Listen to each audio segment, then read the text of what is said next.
हाय नमस्ते, मी शोभा तुम्हा सगळ्यांच्या अगदी मनापासून स्वागत करते माझ्या एका छोट्याशा ब्लॉगमध्ये. कशा आहात सगळेजण? श्री स्वामी समर्थ. शुभ सकाळ सगळ्यांना. आज सकाळी का नाही, अगोदर बघा, सगळ्यात अगोदर आंघोळ केले ना, अशी गॅस शेगडीची पूजा करायला घेतली. आता ही माझं नेहमीच असते बघा, गॅसची आणि शेगडीची पूजा करायची. तर गॅस ना, रात्रीच मी सगळं स्वच्छ घर आवरून स्वच्छ करून ठेवलं होतं. फरशी वगैरे पुसून गॅस शेगडी घासून हे सगळं स्वच्छ करून ठेवलं. स्वयंपाक झालं. तर हे तर बघा आपल्या बायकांचं दररोजचंच काम आहे आणि दररोजच रुटीन. आणि आपला स्वयंपाक झाला की गॅस स्वच्छ करून ठेवायचं, हे तर आपलं रोजचंच काम आहे, सकाळचं आणि संध्याकाळचं. तसंच काहीसं मी रात्री पण स्वच्छ केलं. तर रात्री बघा थोडंसं गॅस ना चिकट झालं, त्याच्यामुळं घासून ठेवला होता. लगेच ना अंघोळ करून आले की लगेच देवपूजा करून सॉरी, गॅस आणि शेगडीची पूजा करायला घेतली. आता देवपूजा परत अजून माझी बाकी आहे बरं का. अगोदर गॅस आणि शेगडी. आता मला चहा ठेवायचा तर सकाळी सकाळी इतकी गडबड. आता आपल्या देवपूजा बघा ही काय रोजच चाललेलं असते आणि थोडंसं बघा उशीर झाला तरी हे सुद्धा चालतंय. सकाळची इतकी गडबड आणि इतकी धांदर उडते ना, काय सांगायलाच नको. त्यानंतर शेगडीची पूजा केली की लगेच बघा आता उंबरठ्याची पूजा करायला घेतली. छोटीशी बघा रांगोळीच्या छाप काढून.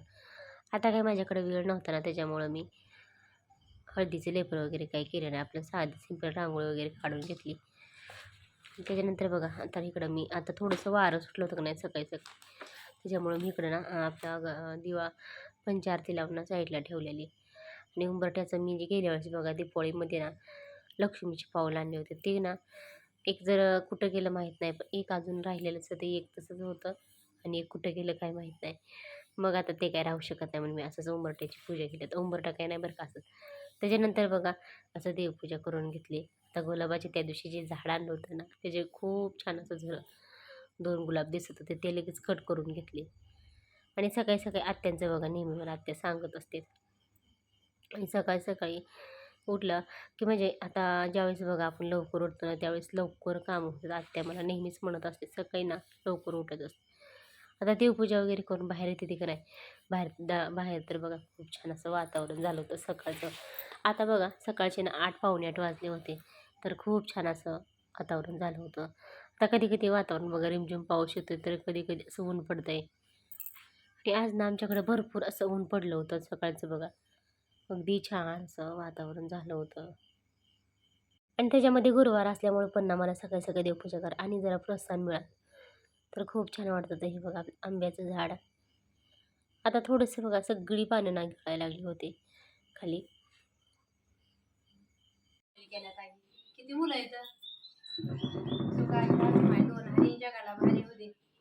असं चाऊक राहू दे माझ्या जोड्या कंकाळ गोकुळानं वाडा भरल्या राहू दे तुझा. चिंतीचा शिंटूणार नाही माझी याडा माय अंबाबाई. ती देणार आहे, तीच घेणार आहे तुम्हाला. आजीच करायची हल्ली. मन खुशीनं भरावटी, मन मोकळे देवायचे तुमचं. तिला एकीने कमी पडणार नाही. कापड मापड फाटून जातं वय. सकाळी सकाळी नाही मावशी आली होती दारावरती देव घेऊन. आता कसं का असतं बरं का, पण शेवटी देवीची ओटी भरली. आता हे मावशी बघ खूपच खुश झाले होते. तर साडी ब्लाऊज पीस घेऊन मी ओटी वगैरे भरले. आणि आता त्या मावशीने का नाही असं आम्ही दोघींनी पण थोडंसं फोटोशूट केलं, व्हिडिओ. आता त्यांच्यासुद्धा मोबाईलमध्ये त्यांनी व्हिडिओ फोटोशूट करून घेतलं होतं. आता ना सकाळचे बघा 11 11:30 वाजलेले आणि आज गुरुवार आहे. आता सकाळचं ना शांत शांत असं वातावरण झालेलं आहे. तर आता सकाळ कसं 12 वाजत आलेले आहेत आणि अक्षय माऊली दोघं पण गेले शाळेत. आज गुरुवार आहे बघा. तर सकाळची आज सुरुवात ना व्हिडिओची देवापासूनच केली. देवपूजा वगैरे, गॅसची पूजा, शेगडीची पूजा, हे सगळं करून घेतलं. आणि आज कपडे ना थोडंसं उशीरच झालेलं मला, कारण देवपूजा वगैरे करत बसले ना, ते कपडे राहून गेले होते, कपडे धुतली. तर इकडे अजून थोडीशी भांडी वगैरे तशीच येतं. तर असं कोणी आलं बघा, तर त्यांच्यासोबत ना गप्पा मारत बसले होते. तर एक मावशी आले, ते सकाळ सकाळी भरपूर वेळ त्यांच्यासोबत ना गप्पा मारत बसले होते. त्याच्यानंतर ना शेळ्यांना अजिबात गवत नव्हतं. तर बापूने सकाळी सकाळी आता दत्ताला जातात ना, 12ची आरती असते, तर 12ला दत्ताला जातात बघा. तर मग अशी येताना का नाही असं, आत्ता येताना का नाही असं गवत आणलेलं शेळ्यासाठी. तर माझी तर तब्येत ना अजिबात बरोबर नाही, तर इतकं बघा त्रास होते मला. असं अक्षरशः बोलताना दम लागल्यासारखं होते, माहीत नाही 2 दिवस असं का व्हायला लागले. तर सकाळचं आपलं छानसं सॉरी दुपारचं 12 वाजलेले आहेत आता, 11:30 पावणे 12 वाजत आलेले आहेत. तर असं छानसं वातावरण झाले मस्त. तर घरी ना एकदम शांत शांत. आणि अक्षता माऊली असते ना करमत पण नाही असल्याशिवाय. आणि असले ना त्यांचंच बघून घ्यायला गोंधळ करतात ना, काय सांगायला नको. भांडण वगैरे करते त्यांचंच बघत बसावं लागतंय. तर सकाळी सकाळी आज पाणी बी भरले. तर चला माऊलीचे पप्पा येणार आहेत असं थोड्या वेळाने जेवायला. भाडे घेऊन गेलेले. तर मला पण ना खिचडी बनवायची. तर बघा मी खिचडी खात नाही, पण माझी बहीण म्हणत असते गुरुवारच्या उपवासाला का नाही भगर खायची नसते. तर तिचंसुद्धा गुरुवार असते. तर सगळ्या सगळ्या छान असं पालक आली होती बघा दारावरती. मस्त संध्याकाळचे ना संध्याकाळसाठी असे पालक घेतलेले. त्याच्यानंतर असं ना अशा काकड्यासुद्धा घेतलेल्या ते एकदम ताज्या ताज्या बघा अशा. तर चला आता पटकन का नाही आवरून कामं मला मिशनीवरती बसायचे. तर ब्लाऊज शिवून घ्यायचं आहे पूर्ण. आज बऱ्याच दिवसातून का नाही अचानक बहिणीने दिलं सरप्राईज. आता अक्षता माऊली दोघं पण घरी आले होते बरं का. आणि घरी आल्यानंतर ना माझ्या बहिणीच्या मुलाने दोघांना पण शाळेतनं जाऊन आणलं होतं. आता ह्यांना काय माहीत नव्हतं बरं का मावशी येणार आहे म्हणून. आणि तिचं पण ना अचानक ठरलं होतं. त्यांच्या तिथं बघा बाजूचं लग्न होतं, म्हणजे की शेजारचं लग्न होतं. त्या लग्नासाठी ना सगळे आले होते. तर तिच्या ना शेजारचे ते 2 मैत्रिणी पण आले होते. आणि त्यांचं मिस्टर वगैरे ते सुद्धा आले होते बघा. आता त्यांच्यासाठी ना इकडं माझं मस्त चहा बनवायचं चालू होतं. आता ते जेवण करून आल्यामुळं का नाही तर स्वयंपाक वगैरे काही बनवायचं नव्हतं. तर ते अगोदरच म्हणत होते की स्वयंपाक वगैरे काही नको. आता मी पोळी बनवू का हे सुद्धा आग्रह केला होता. तर ते सुद्धा त्यांनी बघा बनवून दिलं नाही. पोहे वगैरे काही सुद्धा नाही. फक्त आता त्यांच्यासाठी मस्त चहा बनवला. तर थोडंसं बघा इकडचं तिकडचं बनवते का नाही तोपर्यंत लगेच त्यांची पण जायची तयारी झाली होती. तर लगेच जाणार होते. आता दुपारचे ना 3-3:30 वाजले होते. तर बघा असं भरपूर चहा बनवला. तर हे म्हणते एवढा कशाला चहा बनवला की काय.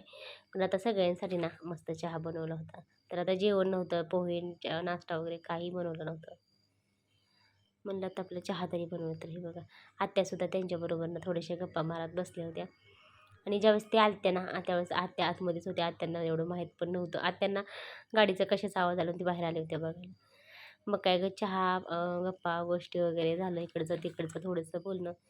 तर लगेच बघा ती जायला निघाली. आता माझ्याकडं जे ब्लाऊज पीस होते ना ते त्याच्याने ओटी भरून घेतली त्यांची.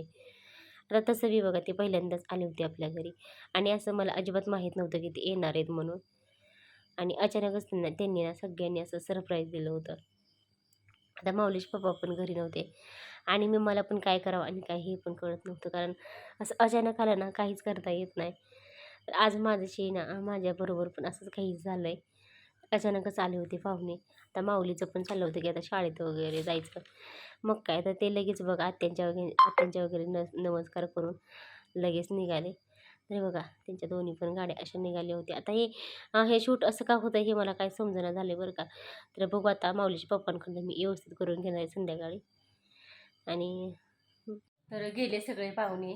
तर चहा वगैरे बनवला होता.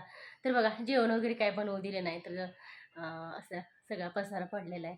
तर अचानक बघा सरप्राईज दिलं होतं बहिणीनं आणि तिच्या मैत्रिणीनं. तर हे बघा असं आभाळ आलेलं आहे. आणि एक 10 ते 15 मिनटंच बघा आले होते. तर लगेच निघून गेले. तर एक 10 मिनटं इतकं भारी वाटलं ना तर काय सांगायलाच नको. तर खूप छान वाटलं. चला आता दळणं पण आलेले तर लवकर जा गिरण चालू करायचं. आज पण काय बाबा माऊली बाळाची मज्जाच मज्जा. तर आज पण ना भरपूर असं गरमागरम वडापाव आणलेले बापूने, आहे का नाही.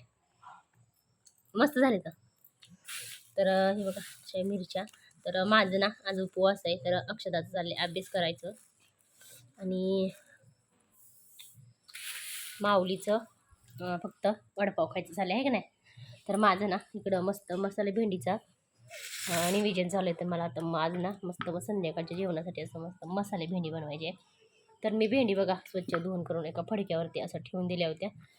इकडं पालक शिजते आपली. आणि इकडं मस्त आता भेंडीची तयारी चालू आहे. जेवणाला काय बनवले? आज जेवणाला मस्त असं मसाला भेंडी बनवलेली आहे. एकदम सिंपल असा मसाला भेंडी आणि आपलं पालकचा गरगटा. तर भरपूर असं खूप दिवसातून ना माझ्यासाठी म्हणलं तर खास असं पालकचा गरगटा बनवलाय. घातली मस्त ज्वारीची भाकरी. तर मग अशी ना भाजी आणलेली पण काही निवडली नाही मी. तर इकडे आपलं दूध गरम होतंय आणि इकडे ना असं मस्त घेवडा बनवलेला आहे. इकडे बघा घेवड्याची शेंग बनवलेली आत्याने. इकडं मस्त मगाची जे वडापाव आणली होती बघा बापूंनी ते अजून आहे, तर अजून कोणी खाल्लं नाही. इकडे आपलं ज्वारीच्या भाकरी तर असं देत आहे तुमच्या संध्याकाळी जेवणाचं. आणि मस्त तोंडी लावण्यासाठी ना असं मुळा. तर सोमवारचा जे मुळा आणला होता ना ते अजून शिल्लक होता, मी फ्रीजमध्ये ठेवलेलं. तर असं तोंडी लावण्यासाठी बघा एकदम छान आहे. आणि कधी कधी ना असं टोमॅटो पण असते. माऊलीला तर टोमॅटो भरपूर असं आवडते ना, कधी कधी टोमॅटो पण आणि मुळा. तर मला बघा ठेचा आणि मुळा खायला खूप आवडते. तर ठेचाची रेसिपी एक वेळेस तुमच्याबरोबर नक्की शेअर करते मी. तर या सगळे मस्त जेवायला. आणि मग सकाळी ना दारावरती मी काकडी घेतली. तर काकडी सुद्धा तोंडी लावण्यासाठी खूप छान लागते बघा. आणि आता आमचं सगळ्यांचं ना असं मिळून जेवण चालू आहे. तर मस्तपैकी काकडी आणि मुळा तोंडी लावण्यासाठी. तर या सगळे मस्त जेवायला. आणि खास तर गरगटा आणि भेंडी